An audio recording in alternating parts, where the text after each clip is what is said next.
ሄይ ሰላም ማይ ቢዩቲፉል ፋሚሊ እንዴት ናችሁ? ዛሬ ይዤላችሁ የመጣሁትኝ አለርጂ ያለበት ሰው ሂና ሲጠቀም አለርጂ ሳይሆንበት እንዴት አድርጎ ሂና መሰራት እንደሚችል የሚያሳይ ቪዲዮ ነው ይዤላችሁ የመጣሁትኝ። የሚያስፈልገው ሎሚ አንድ ሎሚውንም አንጠቀመውም። እሱን ምን ያክል እንደምንጠቀም አሳያችኋለሁ። ከዛ በተረፈ ስኳር ነው። ስኳር ብዙ አንጠቀምም፣ የተወሰነ ነው የምንጠቀመው።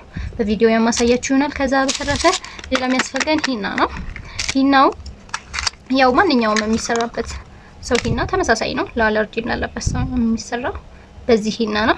ከዛ ይሄ ያልተከፈተ ሂና ነው። እንደሚታያችሁ ኬሚካሉ ሙሉ ነው። ሂናውም አልተከፈተ ሙሉ ነው። እኔ አሁን ስለማልሰራ ለእናንተ ቪዲዮ ብቻ ለማሳየት ስለሆነ እንዴት እንደሚጨመር ብቻ ነው ማሳያችሁ እንጂ አልበጠብጥም። እንግዲህ ይሄ ከዚህ በፊት የበጠበጥኩት ሂና ነው። ሂናውም ያለ ሙሉ ለሙሉ ኬሚካሏ ደግሞ እዩት፣ ትንሽ ነው የጎደላት። አሁን በዚህ በኩል ተመልከቷት፣ ትንሽ ነው ከፍ ያደረገችው። ከግማሽ ያክል እንኳን አልተጠቀምኩም፣ ከግማሽም ከፍ ብያለሁ። የተወሰነ ኬሚካል ጨምሬ ሂናውን ግን ሙሉውን አድርጌ ጨምሬዋለሁ። ለምን አለርጂ ላለበት ሰው ሲሆን ሙሉ ኬሚካል አንጠቀምም። አለርጂ የሌለበት ሰው ከሆነ ይሄን ሙሉ ከተጠቀምን ኬሚካሉን ሙሉ ነው የምንጠቀመው። ግን አለርጂ ያለበት ሰው ሲሆን ኬሚካሉ ነው ዋናው። ስለዚህ ኬሚካሉን የተወሰነ ቀንሰን ትንሽዬ ብቻ እንዲያጠቁርልን ትንሽ ኬሚካል እንጠቀማለን።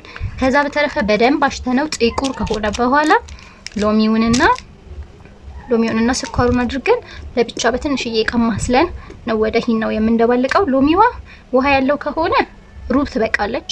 ሩብ ማለት 4 ቦታ አካፍለን 1 ትበቃለች። ውሃ የሌለው ከሆነ ግማሽ ሎሚ ታደርጋላችሁ።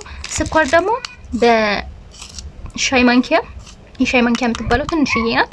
በሻይ ማንኪያ ግማሽ ያክል ጥንጥዬ እንደዚህች የምታክል ትበቃለች። ከዛ እሷንና ሎሚዋን አድርጎ አንድ ላይ በደንብ አዋህዶ ከዛ የበጠበጥነው ሂና ላይ መደባለቅ አንድ ላይ። ከዛ ከሂናው ጋር ከተደባለቅነው በኋላ የሚያስፈልገውን ውሃ መጠን ደግሞ ሂናው ወፍራም ስለሚሆን ከዛ በኋላ የሂና መጠኑን ጨምሮ በደንብ አድርጎ ማዘጋጀት ነው። ከዚህ ፕሮሰስ በኋላ ቀጥታ እጅ ላይ መሳል ነው። ሎሚውና ስኳሩ የሚጠቅመው አለርጂ ስላለበት ሰው ብቻ ነው። ይሄም ደግሞ ኬሚካሉ ትንሽ ቀዝቀዝ እንዲያደርግ አለርጂያቸውን እንዳያስነሳ ነው የሚጠቅመው።